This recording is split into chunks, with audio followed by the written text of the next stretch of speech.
Assalamualaikum warahmatullahi wabarakatuh. Dan selamat pagi teman-teman. Terima kasih atas kesempatan yang telah diberikan kepada kami. Kami dari Prodi Pendidikan Kesejahteraan Keluarga kelas 02 kelompok 1 akan mempresentasikan hasil tugas kami pada mata kuliah K3 di mana kami akan membahas konsep kesehatan dan keselamatan kerja. Sebelumnya, izinkan saya memperkenalkan diri. Saya Astri Siti Suastri sebagai moderator pada hari ini. Dan adapun teman kelompok saya, Makfirah dan Nurwahidah Haris. Assalamualaikum warahmatullahi wabarakatuh. Perkenalkan, nama saya Makfirah dari kelompok 1 sebagai pemateri pertama. Akan membahas tentang filosofi, kesehatan dan keselamatan kerja, serta sejarahnya di Indonesia dan di dunia. Filosofi dasar kesehatan dan keselamatan kerja adalah melindungi keselamatan dan kesehatan para pekerja dalam menjalankan pekerjaannya, melalui upaya-upaya pengendalian semua bentuk potensi bahaya yang ada di lingkungan tempat kerjanya. Bila semua potensi bahaya telah dikendalikan dan memenuhi batas standar, maka akan memberikan kontribusi terciptanya kondisi lingkungan kerja yang aman, sehat, dan proses produksi yang menjadi lancar. Ada beberapa filosofi K3. Yang pertama, safety is a culture, not a program. Artinya, K3 bukan sekedar program yang dijalankan perusahaan untuk sekedar memperoleh penghargaan dan sertifikat. Yang kedua, manajemen is responsible. Artinya, manajemen perusahaan adalah yang paling bertanggung jawab mengenai K3. Yang ketiga, safety is a condition of employment. Artinya, tempat kerja yang baik adalah tempat kerja yang aman. Yang keempat, all injuries are preventable. Artinya, prinsip dasar K3 adalah semua kecelakaan dapat dicegah karena kecelakaan ada akibatnya. Yang kelima, safety program must be site-specific.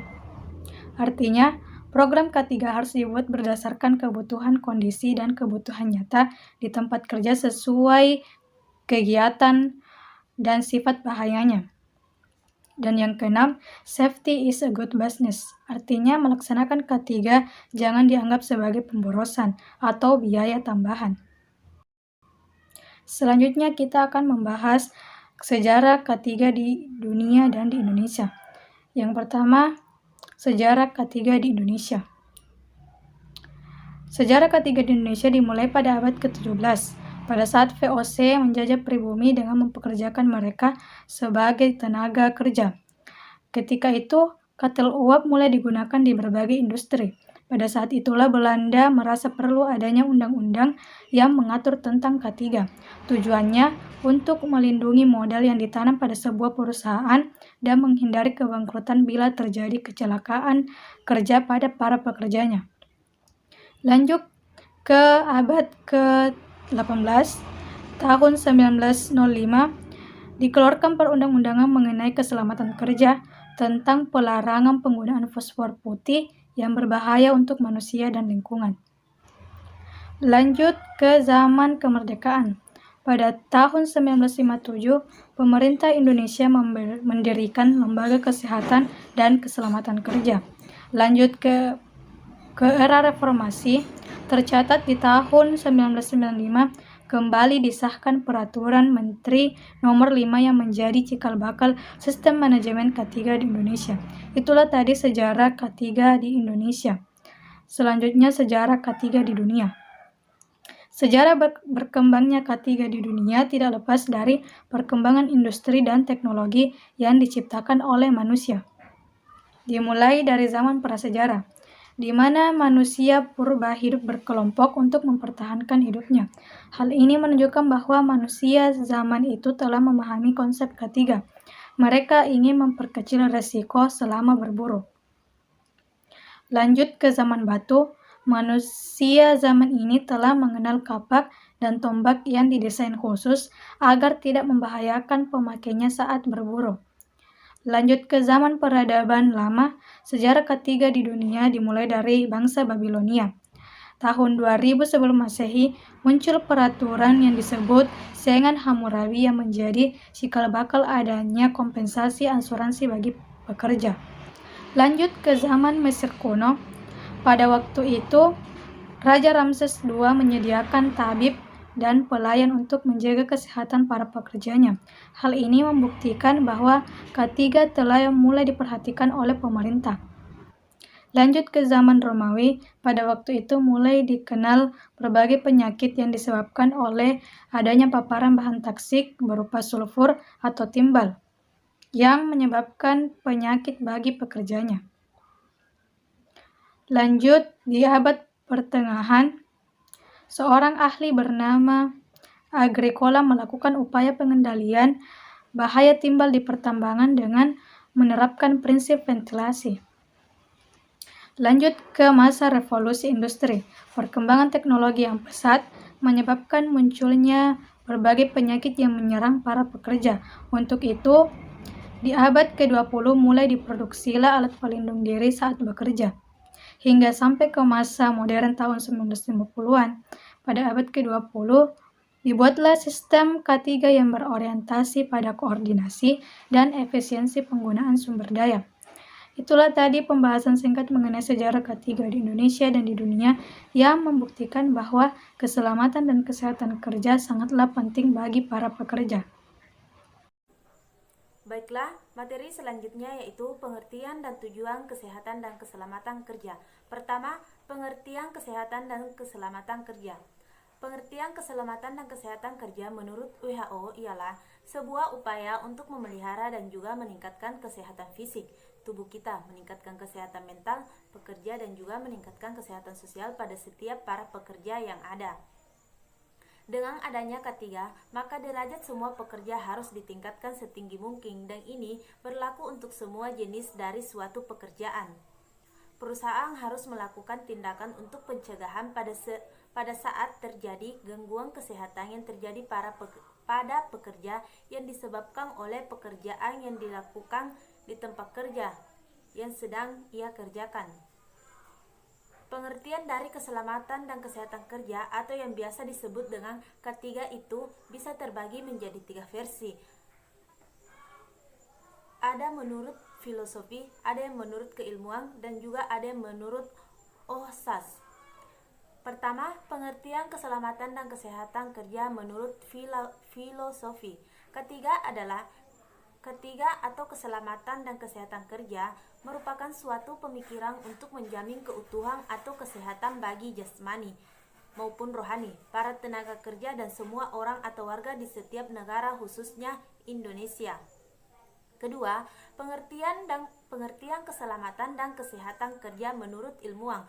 Ketiga atau keselamatan dan kesehatan kerja merupakan semua yang ada pada ilmu dan penerapannya untuk mencegah terjadinya suatu kejadian seperti kecelakaan, penyakit yang terjadi akibat kejadian di tempat kerja, kebakaran, pencemaran lingkungan, dan lain sebagainya yang menyangkut kejadian di tempat kerja. Ketiga, pengertian keselamatan dan kesehatan kerja menurut ohsas. K3 atau keselamatan dan kesehatan kerja merupakan sebuah kondisi dan faktor yang berdampak pada keselamatan dan kesehatan para ketenaga kerjaan maupun orang lain yang menyangkut atau yang berada di sekitar lingkungan pekerjaan tersebut. Dari ketiga versi di atas, semua pengertian atau definisi keselamatan dan kesehatan kerja atau yang disebut K3 semuanya adalah pengertian secara umum yang seringkali digunakan daripada pengertian lain. Kata keselamatan itu berasal dari bahasa Inggris safety yang selalu dikaitkan atau dihubungkan dengan terbebasnya atau selamat dari sebuah kecelakaan. Dari kata keselamatan itu sendiri berarti bebas dari kecelakaan, sedangkan kata kerja diambil dari kata dari bahasa Inggris yaitu work, yang maksudnya adalah kegiatan yang dilakukan oleh seseorang yang mendapatkan hasil. Dari pemilihan suku kata di atas ini dapat disimpulkan bahwa keselamatan kerja merupakan suatu ilmu yang mempelajari metode yang bisa menjamin agar pekerja yang ada terbebas dari kecelakaan pada saat mereka sedang melakukan sebuah proyek atau pekerjaan. Ciri dari keselamatan kerja itu mempunyai potensi yang dapat menimbulkan gangguan atau cacat pada saat proses terjadi dan kerusakan alat. Kesehatan kerja itu juga bisa dijabarkan seperti keselamatan kerja yang sudah dijelaskan sebelumnya. Kesehatan diambil dari kata bahasa Inggris yang bermaksud atau bermakna tidak hanya terbebasnya dari sebuah kecelakaan atau penyakit, tetapi sehat di sini mempunyai makna sehat yang dilihat secara fisik, mental, dan juga sehat pada sosial.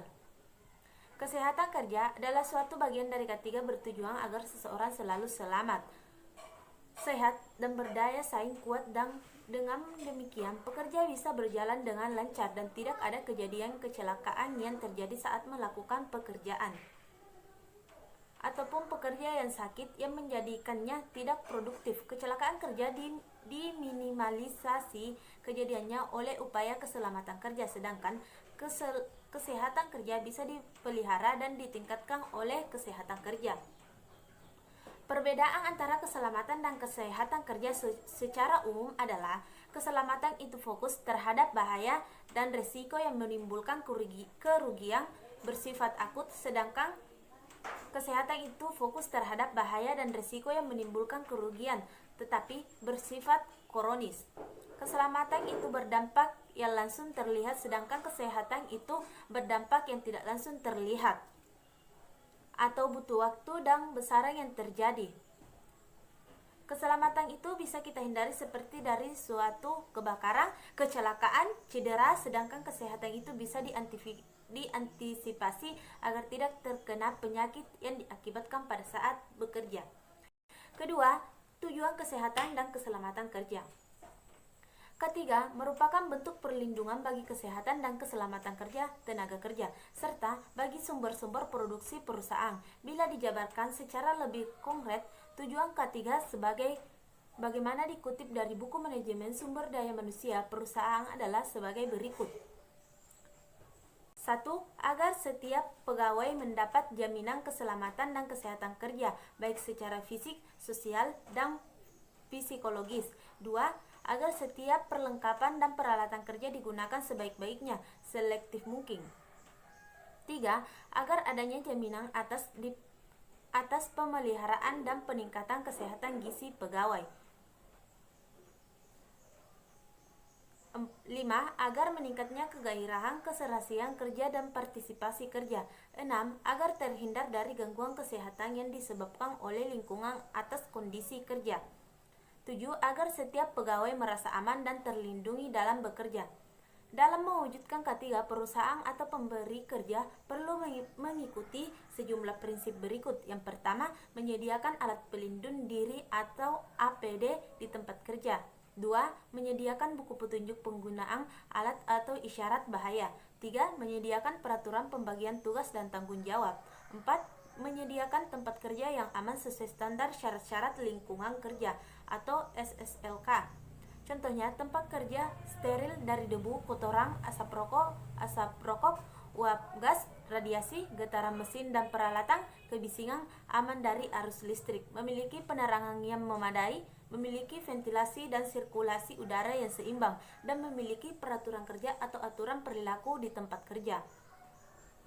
5. Menyediakan penunjang kesehatan jasmani dan rohani di tempat kerja. 6. Menyediakan sarana prasarana yang lengkap di tempat kerja. 7. Memiliki kesadaran dalam menjaga keselamatan dan kesehatan kerja. Sekian, materi selanjutnya disampaikan oleh Saudara Astri. Baiklah, mari kita ke pembahasan ketiga yang akan disampaikan oleh saya sendiri, Astri Siti Sulastri. Di sini saya akan membahas fungsi kesehatan dan keselamatan kerja. Apa saja fungsinya? Yang pertama, sebagai pedoman dalam mengidentifikasi serta menilai risiko dan bahaya terhadap keselamatan dan kesehatan di lingkungan kerja itu. Kedua, sebagai referensi dalam memberikan saran tentang perencanaan, proses perorganisasian dan desain tempat kerja dan implementasi pekerjaan. Ketiga, sebagai pedoman dalam memantau keselamatan dan kesehatan para pekerja di lingkungan kerja.